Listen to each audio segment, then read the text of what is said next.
Bismillahirrahmanirrahim. Assalamualaikum warahmatullahi wabarakatuh. Sebelumnya perkenalkan nama saya Moni Cantika Rusdayanti, NPM 1921911163 dari Pendidikan Jasmani 19E Universitas Siliwangi.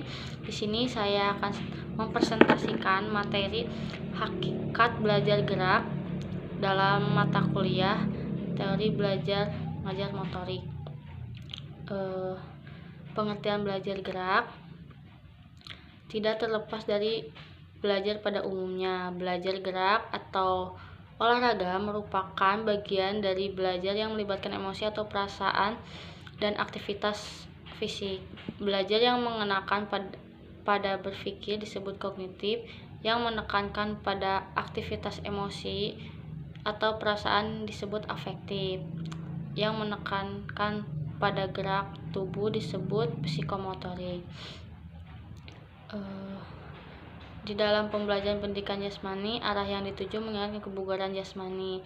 Sama halnya dengan pembelajaran kekuatan dan kelincahan, seharusnya bisa meningkatkan kebugaran siswa menjadi lebih baik. Dengan tingkat kebugaran yang baik, maka siswa dapat melaksanakan aktivitas sehari-hari dengan lancar.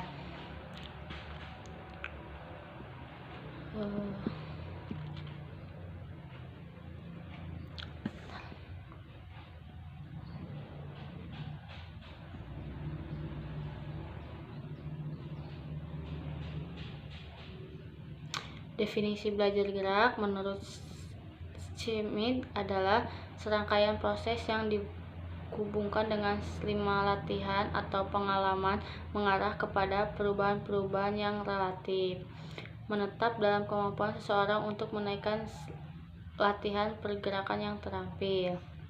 Konsep gerak yaitu tahapan atau pemahaman gerak untuk membangunkan dan kematangan suatu keterampilan gerak anak yang melibatkan dasar gerak anak. Ada konsep tubuh, ada konsep ruang, ada konsep usaha, ada konsep keterhubungan. Konsep keterhubungan secara individu dan kelompok orang terdapat terpadu, terpisah, bertemu, berpisah, memimpin, mengikuti. Yang selanjutnya ada ranah gerak. Dalam ranah gerak terdapat beberapa macam, diantaranya ranah kognitif, pengetahuan atau hafalan, knowledge, pemahaman atau comprehension, penerapan atau application, analisis atau analisis sistem, dan sistem penilaian, penghargaan atau evaluasi. Ranah afektif, ada ranah psikomotor. Mungkin kesimpulannya, belajar merupakan kegiatan berproses dan merupakan unsur yang fundamental dalam setiap jenjang pendidikan. Belajar adalah proses, ranah, atau usaha yang dilakukan setiap individu untuk memperoleh suatu perubahan tingkat laku baik dalam bentuk pengetahuan, keterampilan, maupun sikap dan nilai yang positif. Sebagai pengalaman untuk mendapatkan sejumlah kesan dan bahan yang telah dipelajari, belajar mempunyai ciri-ciri sebagai berikut. Belajar adalah perubahan yang terjadi secara sadar, bersifat fungsional. Perubahan dalam belajar bersifat positif dan aktif.